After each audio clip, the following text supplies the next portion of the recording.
Renee Borchardt. And your date of birth? The 25th of the 5th, 1927. And the place of birth? Glasgow, Scotland. And your occupation through your life, if any? Glover. We married in December 47. I came in 48. My husband was already settled here. They had no war. They had wonderful conditions compared to us. I remember somebody showing me or passing at a table a bowl of whipped cream.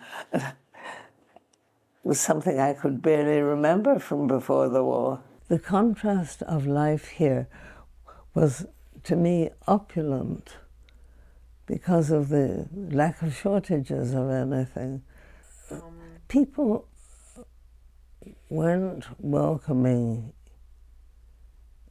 to, I mean, the Irish community wasn't welcoming to Jews anyway, but people weren't welcoming to strangers. You know, somebody Scottish was from another world. And one still has the feeling of being a blow-in. So do you feel Irish or do you feel Scottish in your bones, in your being?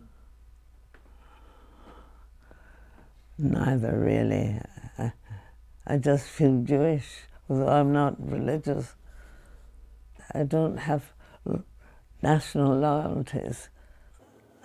I think there is a lot of racism today, and I think that people feel that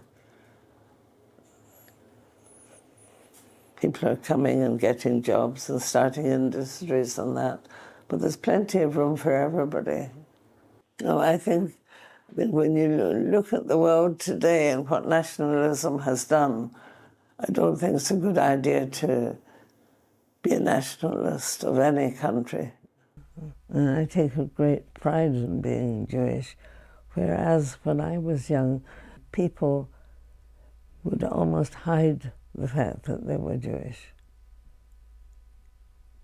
as opposed to nowadays, where it's just a fact of life, but not hidden. One doesn't, as a Jew, belong in the same full sense to most countries.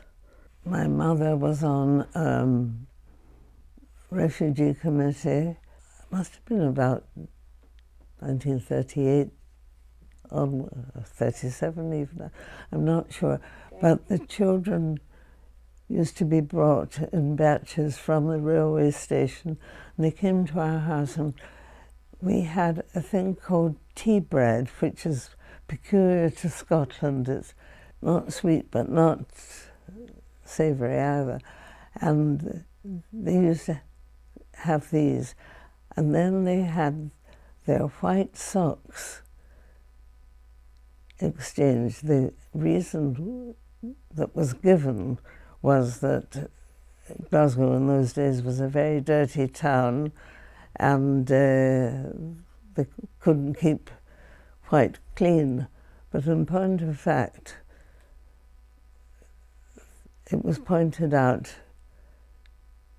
to people that the children with the white socks were the German children. Not that they were Jewish, but that they were the German children. And anything German was anathema. So much so, I was at a very large school, and nobody would even learn the language. The difference in those children from different towns, different types of background, that maybe I wasn't sympathetic enough, but I didn't want to hear what we had at home from them. I don't think it was hardness. Maybe it was an awkwardness of a child. I have a Ukrainian girl living with me at the moment. And this brought back very vividly all the contacts that I had growing up with mainly German refugees. But of course, Lucy is an adult. She's lived a wide life already. I mean, these children were little school children of my own age, more or less. My son was looking through old papers, and we're a family of hoarders, generations of things, you know. And among the things, we found a couple of letters addressed to me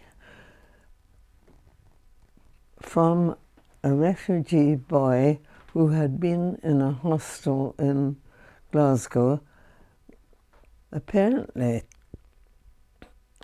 I was going to meet him somewhere, and my mother took ill, and I was so upset I wouldn't go. And my father had gone into town to tell this boy, and this boy in later life wrote to me from America and mentioned. So it shows that it touched him very much, the attitude of an Englishman, in that there must have been many people who wouldn't have bothered with them. That's why I held on to these, because I thought it was a nice gesture. My father was a kind man. He was very, very good with young people. And young people always liked him.